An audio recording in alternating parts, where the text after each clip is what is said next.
الله أكبر الله أكبر.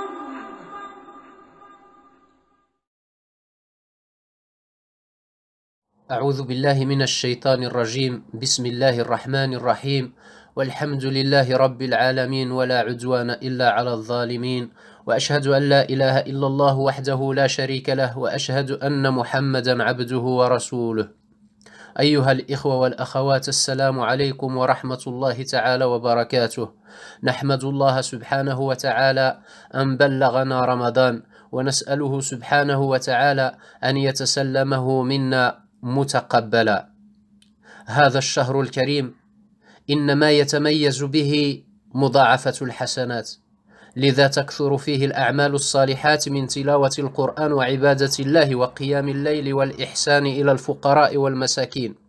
وبهذه المناسبة أحب أن أذكر إخواني من رزقهم الله مالا من الموسرين بأن يذكروا إخوانهم الفقراء المحتاجين، وأن لا يأخذهم الشح أو الخوف من التغيرات الاقتصادية إلى أن لا ينفقوا، وأن يبذلوا في هذا الشهر الكريم وفي غيره، وليعلموا أن الله هو الرزاق، وليذكروا فضل الصدقة.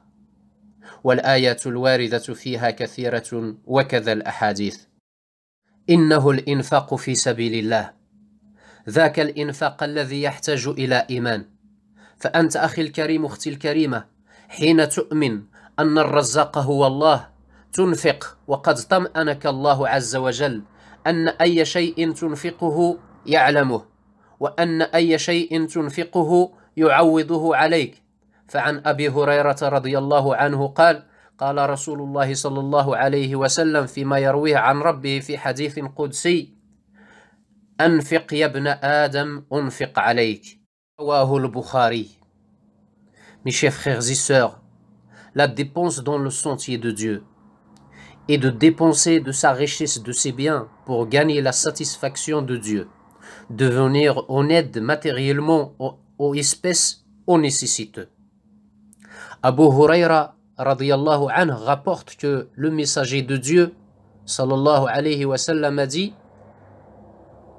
Allah subhanahu wa ta'ala dit: dépense pour le bien, ô fils d'Adam, et je dépenserai pour toi. C'est un hadith qudsi rapporté par Al-Bukhari et Muslim. Dépenser dans le sentier de Dieu a un sens différent lors du mois du Ramadan. L'aumône, az-zaka, la charité, as-sadaqa, la zakat al-fitr, la compensation al-fidya et les invitations pour la rupture du jeûne que l'on octroie manifestent le sommet de la morale de la dépense dans le sentier de Dieu. أتريد أن تسارع إلى الجنة؟ أتريد أن تكون من أصحابها؟ ها هو الله سبحانه وتعالى يدعونا لذلك بقوله سبحانه وتعالى: وسارعوا إلى مغفرة من ربكم وجنة عرضها السماوات والأرض أعدت للمتقين الذين ينفقون في السراء والضراء والكاظمين الغيظ والعافين عن الناس والله يحب المحسنين. Allah subhanahu wa ta'ala dit dans un verset, le sens de verset: et concourir au pardon de votre Seigneur, et un jardin, un paradis, large comme les cieux et la terre, préparé pour les pieux, qui dépensent dans l'aisance et dans l'adversité, qui dominent leur rage et pardonnent à autrui, car Allah aime les bienfaisants. وها هو الله سبحانه وتعالى يأمرنا بهذا الإنفاق في سبيله بقوله سبحانه وتعالى: وأنفقوا مما رزقناكم من قبل أن ياتي أحدكم الموت فيقول رب لولا أخرتني إلى أجل قريب فأصدق وأكن من الصالحين ولن يؤخر الله نفسا إذا جاء أجلها والله خبير بما تعملون. Allah subhanahu wa ta'ala dit, le sens de verset: et dépensez de ce que nous vous avons octroyé avant que la mort ne vienne à l'un de vous, et qu'ils disent alors: Seigneur, si seulement tu m'accordais encore délai, je ferai l'aumône et serai parmi les gens de bien. Allah cependant n'accorde jamais de délai à une âme dont le terme est arrivé. Et Allah est parfaitement connaisseur de ce que vous faites. Une vérité, mes chers frères et sœurs, très importante est révélée dans le verset coranique dont Allah subhanahu wa ta'ala dit, sens de verset, vous n'atteindrez la vraie piété que si vous faites largesse de ce que vous chérissez. يقول الله سبحانه وتعالى لن تنالوا البر حتى تنفقوا مما تحبون إنه الإيثار إخوتي الكرام أخواتي الكريمات. C'est l'altruisme, mes chers frères et sœurs. L'altruisme est une des qualités fondamentales qui font que les gens atteignent la piété au vrai sens. Le mot en soi veut dire la volonté et la renonciation immédiate aux choses qu'une personne possède, aime et chérit. Il signifie être préparé, si nécessaire, à endurer toutes sortes de difficultés en faveur des valeurs auxquelles on croit, ou pour l'amour des gens qu'on aime, et faire tout ce qui est possible avec enthousiasme, détermination et volonté. Il signifie également d'être capable à renoncer à nos intérêts personnels lorsque l'on est contraint à choisir entre eux et les valeurs soutenues, ainsi qu'entre les personnes que nous chérissons et de faire pour elles tout sacrifice matériel et autres. Oui, mes chers frères et sœurs, l'homme a été créé instable, très inquiet. Quand le mal le touche, il est abattu. Et quand le bonheur le touche, il est grand refuseur. خلق الإنسان هلوعا إذا مسه الشر جزوعا وإذا مسه الخير منوعا.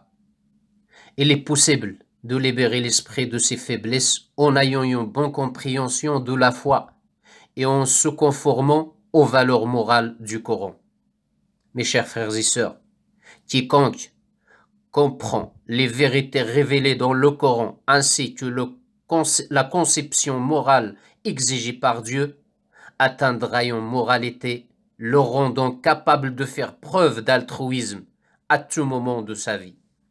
Parce que le verset coranique dont Allah subhanahu wa ta'ala dit, sens de verset, et quiconque a été protégé contre sa propre avidité, ceux-là sont ceux qui réussissent. يقول الله سبحانه وتعالى ومن يوق شح نفسه فأولئك هم المفلحون. La dépense dans le sentier de Dieu est une des œuvres les plus nobles et les plus méritoires. Allah subhanahu wa ta'ala incite à cette pratique dans son noble livre en disant, sens de verset, ceux et celles qui font la charité et qui ont fait à Allah un prix sincère, cela leur sera multiplié et ils auront une généreuse récompense. Étant donné que les bienfaits de la dépense dans le sentier de Dieu sont immenses, le prophète sallallahu alayhi wa sallam a incité à la pratiquer et a mentionné que la charité ne diminue jamais le patrimoine de quelqu'un, mais qu'au contraire, il l'augmente. En vertu du hadith dont le prophète sallallahu alayhi wa sallam a dit, l'aumône ne diminue en rien les biens de celui qui l'a fait, mais il l'augmente, mais il l'augmente, mais il l'augmente. يقول الرسول صلى الله عليه وسلم ما نقص مال من صدقة بل تزده بل تزده بل تزده. Lorsqu'on fait la dépense dans le sentier de Dieu pendant le mois de Ramadan, on bénéficie, outre le mérite de cet acte vertueux, du caractère éminent et majestueux du mois sacré. Allah subhanahu wa ta'ala a mentionné la grande récompense octroyée en compensation de cette bienfaisance. Allah subhanahu wa ta'ala dit, sens de verset, et dépensez de ce dont il vous a donné la lieutenance. Ceux d'entre vous qui croient et dépensent pour la cause d'Allah auront une grande récompense. ويقول الرسول صلى الله عليه وسلم اتقوا النار ولو بشق ثمرة رواه البخاري. Le prophète sallallahu alayhi wa sallam dit: mettez-vous à l'abri de l'enfer, ne serait ce qu'en faisant l'aumône d'une moitié de date. Le prophète sallallahu alayhi wa sallam nous a informé qu'Allah subhanahu wa ta'ala recueillait l'aumône de ceux qui la pratiquent de sa main droite et qu'il l'a fait fructifier jusqu'à ce qu'il devienne aussi grande qu'une montagne. At-Tirmidhi, Al-Bayhaqi et Al-Mundiri et Ibn Hajar ont rapporté d'après Anas ibn Malik qu'on a dit au prophète sallallahu alayhi wa sallam: laquelle des charités est meilleure?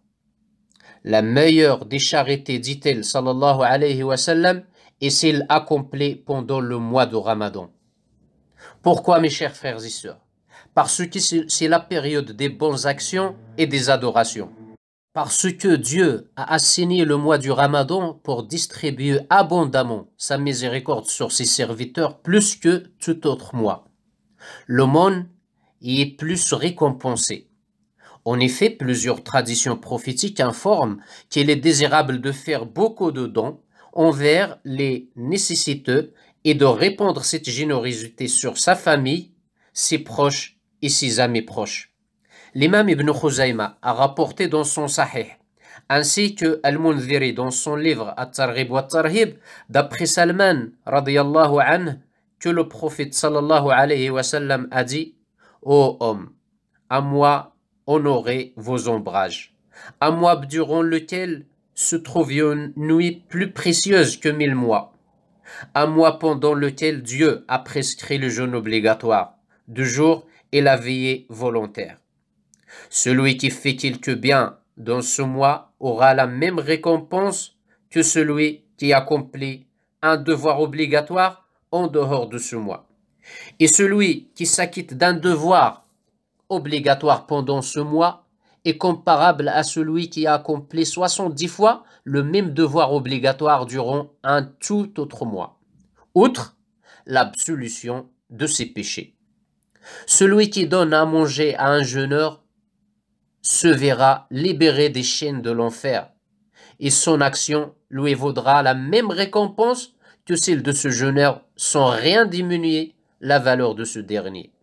Quant au comportement du prophète sallallahu alayhi wa sallam dans ce mois, l'imam al-Bukhari a rapporté selon Ibn Abbas que le prophète sallallahu alayhi wa sallam était l'homme le plus généreux et l'était encore plus au mois de Ramadan. Et il était plus généreux à dispenser le bien que le vent qui ramène la pluie. Il y a beaucoup d'enseignements dans ce hadith, mes chers frères et sœurs, notamment l'incitation à la générosité toute l'année, la multiplication des œuvres de bienfaisance, particulièrement pendant le mois de Ramadan et lorsque l'on se réunit avec les gens pieux et vertueux. Je termine, mes chers frères et sœurs, avec ce verset coranique et un hadith du prophète sallallahu alayhi wa sallam. يقول الله سبحانه وتعالى: يا أيها الذين آمنوا أنفقوا مما رزقناكم من قبل أن ياتي يوم لا بيع فيه ولا خلة ولا شفاعة.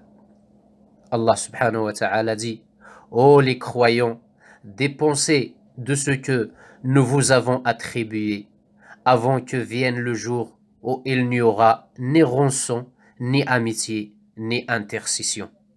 ويقول الرسول صلى الله عليه وسلم: ما من يوم يصبح العباد فيه إلا ملكان ينزلان فيقول أحدهما اللهم أعط منفقا خلفا ويقول الآخر اللهم أعط ممسكا تلفا.